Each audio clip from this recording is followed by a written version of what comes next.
जब शब्द थक कर बैठ जाते हैं, जब विचार रुक जाते हैं, जब तर्क और भावना दोनों मौन हो जाते हैं, तब भीतर एक नई भाषा जन्म लेती है। यह मौन की भाषा है और यही मौन स्वयं ईश्वर है। मनुष्य जन्म से ही शोर से घिरा रहता है। लोगों की बातचीत, विचारों की गूंज, इच्छाओं और भय का शोर।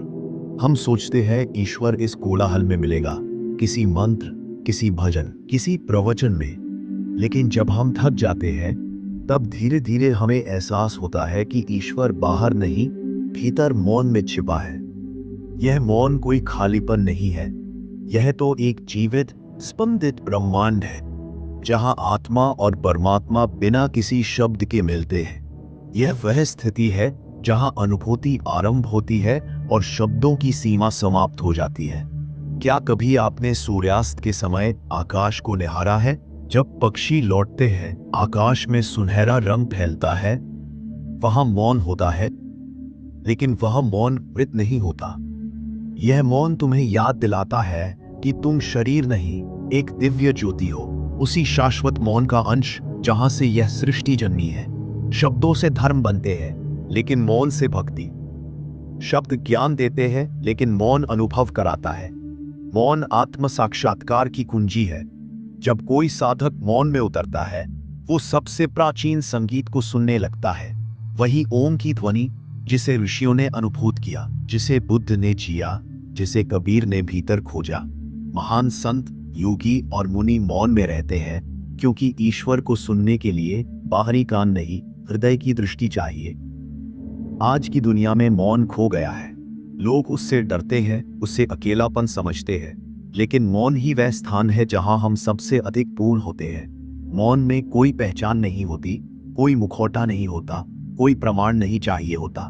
मौन में केवल होना होता है, और यही होना ईश्वर का साक्षात्कार है। जब तुम मौन में बैठते हो, कुछ नहीं कहते, कुछ नहीं सोचते, तब वह मौन तुम्हारा मंदिर बन जाता है।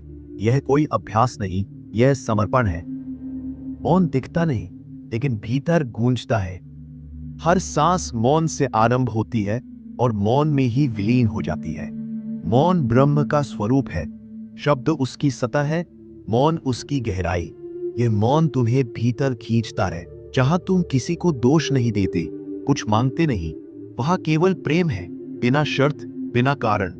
सच्चा मौन वही है जहां न कुछ कहा जाए, न सोचा जाए, लेकिन सब कुछ समझा जाए। और तब एक दिन मौन तुम्हारा स्वभाव बन जाता है।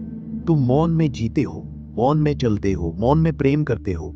तुम्हारी आंखें बोलती है, तुम्हारा मौन सब कुछ कह देता है। मौन कोई पलायन नहीं, ये सबसे बड़ा साहस है। संसार में रहकर भी संसार से परे होने की अवस्था। यदि तुम सच में ईश्वर को पाना चाहते हो, तो हर दिन कुछ पल अपने साथ मौन में बैठो। ना कोई प्रश्न, ना उत्तर, ना चिंता, बस मौन। जैसे कोई वृक्ष शांत खड़ा हो, जैसे दीपक रात की नीरवता में टिमटिमा रहा हो।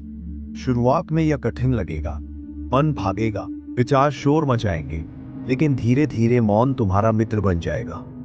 और फिर वह दिन आएगा जब तुम्हारा मौन ही तुम्हारी प्रार्थना बन जाएगा। जब तुम मौन में उतरते हो, तुम पहचानने लगते हो कि जीवन का अधिकांश हिस्सा सिर्फ शोर था, और अब तुम उस शांति को सुन रहे हो जो सदा से तुम्हारे भीतर थी। यह वही मौन है जो बुद्ध को मिला, महावीर ने जिया, कबीर की वाणियों में बहा और यीशु की आत्मा में गूंजता रहा। यह मौन हर जगह है, वृक्षों के बीच, आकाश की नीरवता में, बच्चे की मुस्कान में, रात के सितारों में। बस देखने की दृष्टि और सुनने का हृदय चाहिए। शब्दों से ईश्वर को खोजना बंद करो, मौन में उतर जाओ, क्योंकि जब शब्द समाप्त होते हैं, तभी ईश्वर बोलना शुरू करता है।